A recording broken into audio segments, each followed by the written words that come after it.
redneck garage. Well, today I'm going to see my eye doctor, but not at his office. He's going to bring his Jeep over, and we're going to take a look at his YJ that he had restored, and we're going to take a look at the four-wheel drive system and figure out why the stinking thing won't go into gear. I have some ideas. It's that weird vacuum-operated thing they put on YJs. Terrible idea. And we're going to see if we can either fix it, or we're going to go a different route and put a cable drive on it, which that works pretty well too. We're just going to take a look, but he'll be here in a few minutes. Let's say hi when he gets here. All right.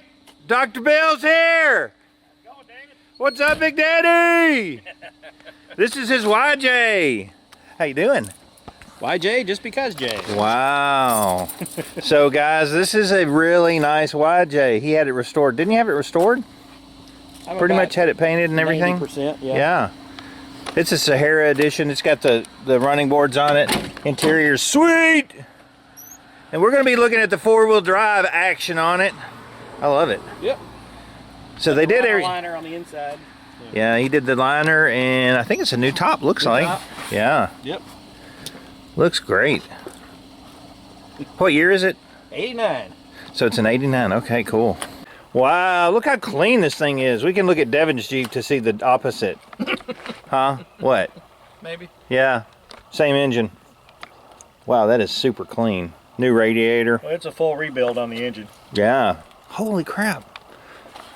Nice job. He did the fuel injection, throttle body conversion, which really makes a huge difference on these.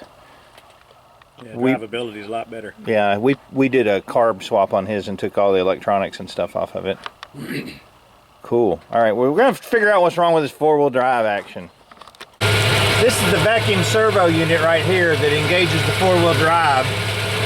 And on these, they had a vacuum line that did the light. On the newer styles, they've got a light that's built into the end of it for the engagement light. But I'm going to get him to crank it up and see what happens. Interesting. It's got a cap over here and a cap over that. So I can tell you this isn't going to work because it's vacuum. All the vacuum lines are plugged off. All right, so here's what we're going to do. Doc Bill we're going to go ahead and get a cable system to put on this thing because it's such a terrible system to start with. There's no vacuum going to it. It's obviously got issues with it, so we're just going to eliminate it, put the cable system on. That'll be another video. He's going to go on down the road, and I'm going to go wash my hands. Hey, it's Dave from the redneck garage. It's early. It's really early. Well, so show you what we got going on today. There we go. There's Doc. Doc's here this morning with his Jeep. We're going to be looking at the manual cable today. What do you think? Yeah, let's do it. It's chilly. It is a little chilly. It's a little chilly. He's got the... Thank you very much. Thank you. Elvis. Well, I don't even know you can see it. Can you see it? There it is. That vacuum actuator is not hooked up to anything. I don't know. There's no vacuum coming to it either way. And rather than mess with it or fool around with all these vacuum lines, we've got a manual one to put on. So let's take a look at it. All right, that's our differential cable lock kit. It replaces the vacuum actuator on these YJs.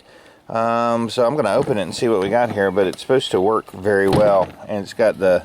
Oh, he's got a knife. He's dangerous. There's the housing thing. We'll take a look. All right, so basically here's what replaces the vacuum portion of it. Super cool. And that's your cable lock where you pull it. So I'll look at the instructions here, but these are not that bad to put in, hopefully, possibly, maybe. I don't think it'll be bad. So far, the only hard part's trying to figure out where to mount this stinking thing, so I'm gonna take a gander. Actually, I thought I was gonna have to do this for him, but he climbed up underneath it and he's under the dash, so my eye doctor's a gearhead. I didn't know that. Oh yeah. Oh yeah. Getting closer, man. All we gotta do is drill a hole. All right, we got the hole through the firewall, and we're just trying to figure out where to put this bracket without hitting the clutch. And it's got to be kind of a straight shot. So I'm looking at putting it, you got your light switch here, you don't want to get up into that. But I think this hole right here would be the one to mount this bracket on. And then we pretty much got clear sailing as far as that goes. Yep. All right, this was a little more aggravating than we thought. We've got the cable in, we've got the fork on, and a couple times we said fork it. Bada bing, bada boom. We got to put some clips on it here on the interior portion of it, and then these we're not using because this is a vacuum operated switch, so we yanked those off. And then we're going to mount this up on the transfer case and we'll see if it works. So that's cool. Bolt here, snug. Yeah, let me have those channel locks, the blue ones I think. So this looks really good. It replaced everything. It was a little bit dicey getting everything lined up, but once we got it on there, we tested it 2 or 3 times, pulling the cable in and out. It worked great. Tighten this one bolt, this nut up, the jam nut, and it looks great down here. Coming out here, he's gonna get a little bit of silicone and just put around that hole when he gets home. Comes down here, routes down that way, and we've got it just kind of zip tied here, and then this is just kind of hanging there. That looks great though. Not impinging on anything. Super cool, and we'll look on the inside.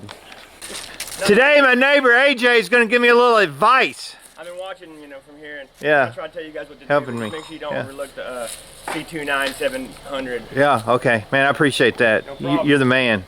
You're the man. I didn't know what I'd do without a neighbor like you, buddy.